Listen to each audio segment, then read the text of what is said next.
नहीं। आइए आज हम अतिशयोक्ति अलंकार पढ़ें।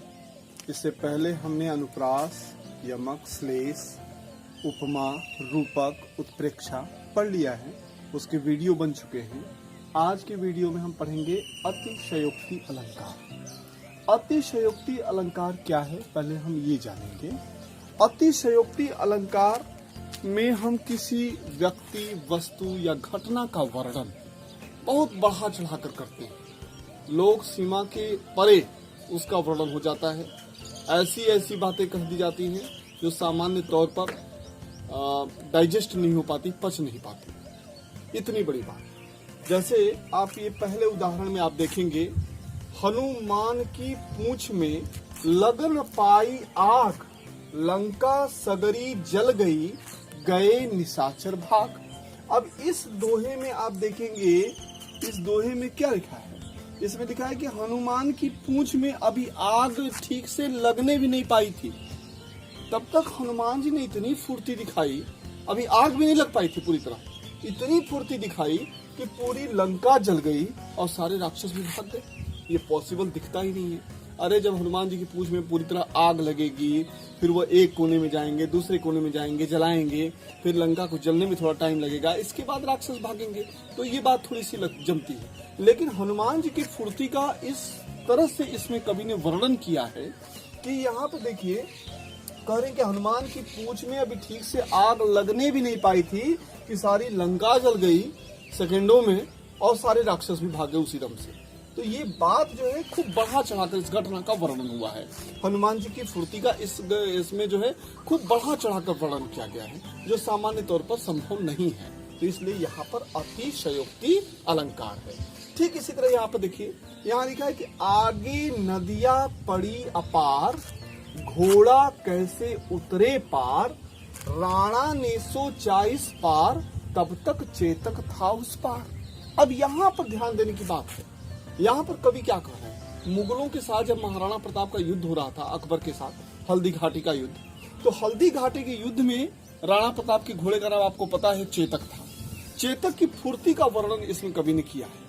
कवि कह रहे हैं कि आगे नदियां, जब राणा प्रताप मुगलों को धोखा देकर आगे निकल रहे थे, तो वहां पर देखिए कि वहां ठीक सामने एक नदी पड़ गई, बड़ी विशाल नदी थी, और राणा अभी इस पार सोच ही रहे थे कि यार ये घोड़ा कैसे उस पार उतरे, कैसे जाए। लेकिन अभी ये सोच ही रहे थे कि इनके सोचने की सीमा के अंदर ही वो घोड़ा उस पार हो गया। राणा ने सोचा इस पार, तब तक चेतक था उस पार। यानी राणा के सोचने के साथ ही वो घोड़ा उस पार चला गया। इतनी फुर्ती उस घोड़े में थी, चेतक में थी। अब चेतक फुर्तीला जरूर रहा होगा, मैं चेतक को बिल्कुल नमस्कार करता हूँ। चेतक महाराणा प्रताप का घोड़ा था, वह भी, उसमें भी जो है स्वामी भक्ति और देशभक्ति थी। तो उस चेतक की फुर्ती का कुछ ठिकाना नहीं था, वो बहुत फुर्तीला था। लेकिन इतना फुर्तीला, यहाँ पे कवि ने इस बात को इतना बढ़ाया चढ़ाया है कि इस दोहे में, इसमें आप देखेंगे कि अतिशयोक्ति अलंकार हो जाता है। क्योंकि जब हम घटना का वर्णन, विषय वस्तु का वर्णन, किसी भी व्यक्ति का वर्णन जब हम खूब बढ़ा चढ़ाकर करते हैं, तो वहां पर अतिशयोक्ति अलंकार होता है। आपको उम्मीद है समझ में आ गया होगा। फिर भी मैं एक दो उदाहरण देता हूं अभी, ठीक है ना। अभी देखिए नेक्स्ट उदाहरण, पंखुड़ी लगे। यहां देखिए, पंखुड़ी लगे, पंखुड़ी लगे गुलाब की, पंखुड़ी लगे गुलाब की। अब आगे,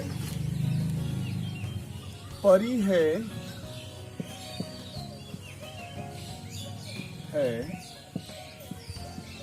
गात खरौट। अब देखिए यहाँ पे पंखुड़ी लगे गुलाब की, परी है गात खरौट। गात मतलब होता है शरीर, ठीक है। अब गुलाब की पंखुड़ी कितनी नाजुक होती है, कितनी मुलायम होती है, आप सबको पता होगा। गुलाब का फूल हम बड़े चाव से उसको सूंघते हैं, बहुत अच्छा लगता है, बड़ी अच्छी सुगंध निकलती है उससे। तो उसकी पंखुड़ी इतनी नाजुक है, उससे भी नाजुक नायिका है, उससे भी नाजुक नायिका है, और नायिका को उस पंखुड़ी, जो गुलाब की पंखुड़ी है, उससे भी खरोंच लग जाती है, तो सोचिए कि वो नायिका कितनी नाजुक होगी। तो नायिका की नाजुकता का, कोमलता का इस पंक्ति में बढ़ा चढ़ाकर वर्णन किया गया है। इतना बढ़ा चढ़ाकर वर्णन किया गया है कि मतलब लग रहा है कि गुलाब के उसे पंखुड़ी से भी नाजुक नायिका है, और इसी कारण इन पंक्तियों में आपको अतिशयोक्ति अलंकार दिखेगा। अगर मैं कह दूं कि मैं बहुत दुखी था, मैं इतना रोया कि मेरे आंसुओं से चारों तरफ के नदी, तालाब, कुएं सब भर गए, तो अब सोचिए कि ये तो पॉसिबल है नहीं, ये संभव है नहीं। तो जब बढ़ा चढ़ाकर वर्णन हुआ तो यहाँ पर क्या हो गया? अतिशयोक्ति अलंकार। ठीक है। इसी तरह से मलिक मोहम्मद जायसी की कविता है नागमती का वियोग वर्णन। उसमें लिखा है मलिक मोहम्मद जायसी ने कि परवल पाक फाट ही गेहूं, यानी नायिका के वियोग को देखकर परवल जो है वो पक गया, और जो गेहूं है उसका हृदय फट गया, जो कि पॉसिबल नहीं है, जो कि संभव नहीं है। इसीलिए यहाँ पर अतिशयोक्ति अलंकार। तो एक बार फिर से रिपीट कर दूं, जहाँ पर विषय वस्तु का वर्णन, जहाँ पर किसी घटना का वर्णन खूब बढ़ा चढ़ाकर हम करें, वहीं पर अतिशयोक्ति अलंकार है। जैसे हनुमान की पूंछ में भी आग भी लगने नहीं पाई थी कि सारी लंका जल गई और सारे राक्षस भाग गए। जैसे कि राणा अभी सोच ही रहे थे कि नदी कैसे पार हो, और उनके सोचने के समय के साथ ही वह घोड़ा जो है, चेतक जो है, उस पार चला जाता है। तो इस तरह से आप देखेंगे इसमें अतिशयोक्ति अलंकार। अब हम आगे, इसके आगे मानवीकरण अलंकार आपको समझाने जा रहे हैं। मानवीकरण अलंकार, आइए पहले मैं लिख लूं।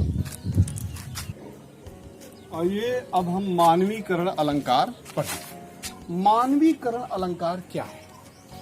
जैसा कि मैंने लिखा है, जब निर्जीव चीजों में सजीव होना दर्शाया जाए। ये तो एक सिंपल सा आपको डेफिनेशन मैंने लिखा है, यहाँ पर परिभाषा मैंने लिखी है। आप इतना जान लीजिए कि जब जड़ पर चेतन का आरोप हो, जड़ और चेतन, जड़ मतलब क्या, चेतन मतलब क्या? जड़ मतलब जो एक जगह ही स्थिर रहे, और चेतन का मतलब जो चलायमान रहे, जो चलता फिरता रहे। जैसे हम मनुष्य या पशु पक्षी, ये सब चलायमान है, हर एक जगह से दूसरी जगह जा सकते हैं। लेकिन जैसे पेड़ हैं, पौधे हैं, ठीक है, ये सब हैं, इनको हम जड़ कहेंगे, क्योंकि एक ही जगह स्थिर रहते हैं, ये चल फिर नहीं सकते। तो जब जड़ पर चेतन का आरोप हो, प्राकृतिक वस्तुओं पर, प्राकृतिक जो प्राकृतिक वस्तुएं हैं, प्राकृतिक जो चीजें हैं, उनके ऊपर जब चेतन का आरोप हो जाए, तो समझ लीजिए वहां पर मानवीकरण अलंकार है।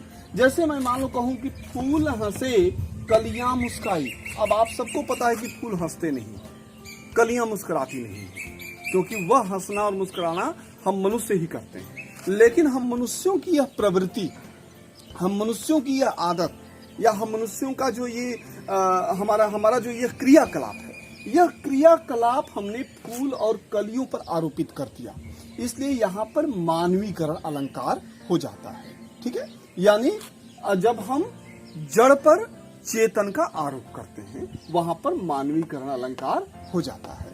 जैसे दूसरा एग्जांपल देखिए, मेघ आए बड़े बनठन के संवर के। जो मेघ हैं, बादल हैं, वो बड़े बनठन के, चारों तरफ काले काले जब मेघ छा जाते हैं आसमान में, मेघों से यानी बादलों से पूरा आसमान जब आच्छादित हो जाता है, ठीक है, तो ऐसे में जब उनको देख करके कवि ने क्या उसका वर्णन किया, कवि कह रहे हैं उनमें मानवीकरण अलंकार। जैसे लग रहा है कि वो बनठन के संवर के आ रहे हैं, जैसे कि वो सजधज के आ रहे हैं, चारों तरफ एकदम उमड़ घुमड़ रहे हैं, तो कवि ने उनके अंदर भी मानवीय व्यवहार का आरोपण किया है। और क्या लिखा? मेघ आए बड़े बनठन के संवर के। इसी तरह आप देखिए, आगे आगे नाचती बयार चली।